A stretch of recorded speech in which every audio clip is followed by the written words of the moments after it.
नमस्कार, मैं माउली हिंदी समाचार में आपका स्वागत है और मैं हूं शेख इस्माइल।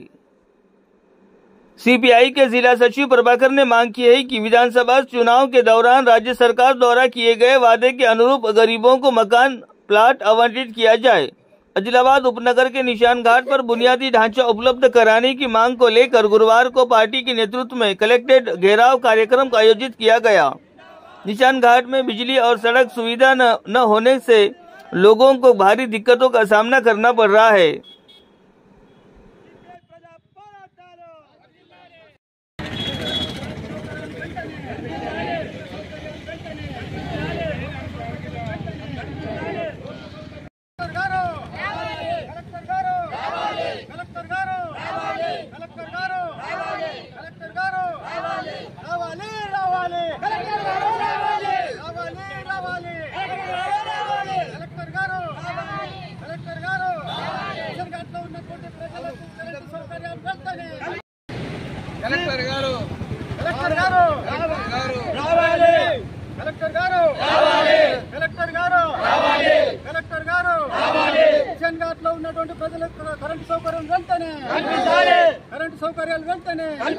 గ్రామ పంచాయతీ ఆదిలాబాద్ మండలం గత 12 సంవత్సరాల నుంచి నిరుపేదలు ఇల్లేసుకొని చీకట్లో కూర ముగాల మధ్యలో పాముల మధ్యలో విక్కువిక్కుమని జీవనం గడుపుతూ ఉన్నారు.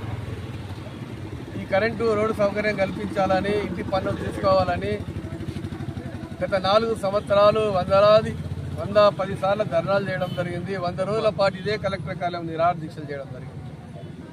అయినా సమస్య పరిష్కారం కాలేదు. గత టీఆర్ఎస్ ప్రభుత్వంలో స్పందన లేకుండా ఇప్పుడు కాంగ్రెస్ ప్రభుత్వం కొద్దిగా స్పందించింది. ముఖ్యమంత్రి గారు ఓకే అన్నాడు, సీతక్క గారు ఓకే అన్నారు, కానీ ఇంకా కొలిక్కి రాలేదు. జిల్లా కలెక్టర్ గారికి కూడా జూలై 8 నాడు ఇస్తే కరెంటు డిపార్ట్మెంట్కు ఎలక్ట్రిసిటీ రాసిండు, ఆర్ఎండ్బికి రాసిండు రోడ్డు సౌకర్యం కొరకు. చాలా సంతోషం. కానీ అక్కడ ఏం అడ్డం వస్తున్నాయంటే ఆ గ్రామంలో అడ్రస్ ప్రూఫ్ కావాలి, కరెంటు మీటర్లు కావాలంటే ఎలక్ట్రిసిటీ ట్రాన్స్కోవాలి. ఏమడుగుతున్నారంటే ఎన్ని పన్నులు లేవు, అక్కడ ఇంటి పన్నులు కావాలి, లేదా అక్కడ ఉన్న అడ్రస్ ప్రూఫ్ ఉంటే మేము కరెంటు మీటర్ రేపే గవర్నమెంట్ స్కీమ్ల 800 రూపాయలు గీయటానికి రెడీ ఉన్నామని మరి ట్రాన్స్కో అధికారులు ఎస్సీ గారు కానీ ఇతర ఏఈలు కానీ అందరు చెప్తా ఉన్నారు. కాబట్టి మా రిక్వెస్ట్ ఏంటంటే జిల్లా కలెక్టర్ గారిని దయచేసి అక్కడ ఏమన్నా మీ తప్పులుంటే మీరు ఎంక్వైరీ చేసుకోండి. అక్కడ పేదవాళ్ళు ఉన్నారు, అర్హత వారు ఉన్నారు, అక్కడ నివాసం గడుపుతూ ఉన్నారు. దాదాపు 300 కుటుంబాలు ఉన్నాయి. వాళ్ళు పాపం ఎంతో రోడ్డు లేక కరెంటు లేక మరి జీవనం గడుపుతూ ఉన్నారు. మరి ఇలాంటి పరిస్థితుల్లో ప్రభుత్వం ఆదుకోవాల్సింది ఉన్నది. ప్రజల ప్రభుత్వం, ప్రజాపాలన ప్రభుత్వం కాబట్టి కాంగ్రెస్ ప్రభుత్వానికి విజ్ఞప్తి చేస్తున్నాం, జిల్లా కలెక్టర్ గారికి విజ్ఞప్తి చేస్తున్నాం. అదేవిధంగా జిల్లా పంచాయతీ అధికారి డిపిఓ, జిల్లా పంచాయతీ అధికారి వెంటనే స్పందించి కలెక్టర్ గారితో చర్చించి పన్నులు ఇప్పిస్తే ఈ 30 తారీఖు లోపల వాళ్ళకు కరెంటు స్కీమ్ అనేది స్కీమ్ వినియోగపడుతుంది. లేదంటే ఆ స్కీమ్ వెళ్ళిపోయినాక మళ్ళా డబ్బులు ఎవరిస్తారనే సమస్య వస్తుంది. కాబట్టి మేము కలెక్టర్ గారిని ఈరోజు ఎట్లన్నా కలవాలనే ఉద్దేశంతో ఉదయం 9 గంటలకే కలెక్టర్ కార్యాలయం ముందు వచ్చి మరి మా పేదవారు, మా పార్టీ తరపులందరూ ఇక్కడ అన్నం లేక నీళ్ళు లేక ఉదయం లోవగానే వచ్చి కూర్చున్నారు. కాబట్టి జిల్లా కలెక్టర్ గారు దీనికి స్పందించి వెంటనే న్యాయం చేయాలని మేము కోరుతా ఉన్నాం, మనవి చేస్తూ ఉన్నాం.